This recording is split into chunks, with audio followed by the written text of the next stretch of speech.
На жаль, мушу підтвердити слова Михайла Саакашвілі щодо Олега Гладковського і тісних стосунків з Петром Порошенка. Ну, те, що я особисто бачив ще до президентства, у Петра Порошенка, власне, є на Рибальському півострові, це в центрі Києва, цілий квартал.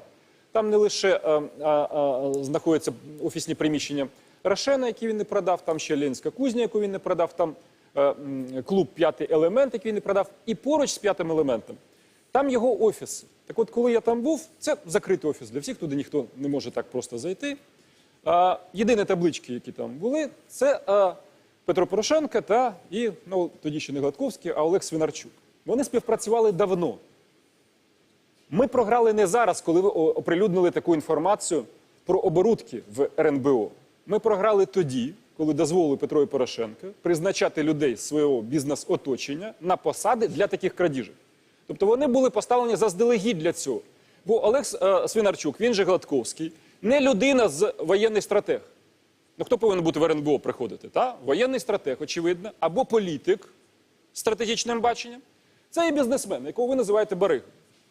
І в цьому плані вони прийшли вже для цього. Нет, извините, бизнесмен и барыг это две большие разницы, как Але говорят. в чому проблема? От в чому Барыга берет общественное благо и крадет, а Я бизнесмен тут создает з благо. вами погоджуюсь. Але в чому проблема?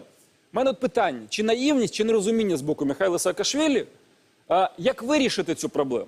Бо ми привели до влади угруповання. Угруповання бариг цинічне, нахабне, агресивне, яке зараз грабує всю країну. Це факт. Тут я абсолютно з вами погоджуюсь. Але що ви пропонуєте натомість? Ви пропонуєте або посадити 25 тисяч чиновників. У мене дружня порада.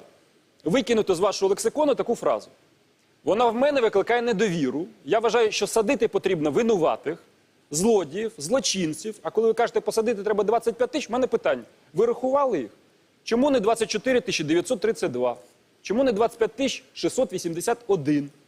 Вибачте, для того, щоб була довіра до вас, повинна все-таки оперувати фактами, а не просто от потрібно посадити якусь, чистку зробити чисельну, а не за злочини. Це перший момент. Другий момент. Садити можуть силові структури і суди.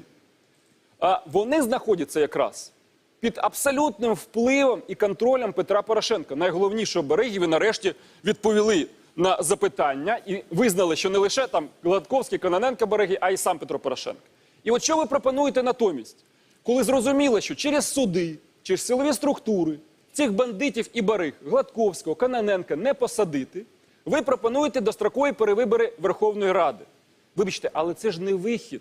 Якщо ви вже нарешті визнали, що Кононенко і Гладковський – це лише знаряддя праці у найбільшого бариги Порошенка, то, перепрошую, значить, треба вимагати дострокові перевибори президента. І ось коли ви скажете про дострокові перевибори президента, я особисто вам повірю. Дякую.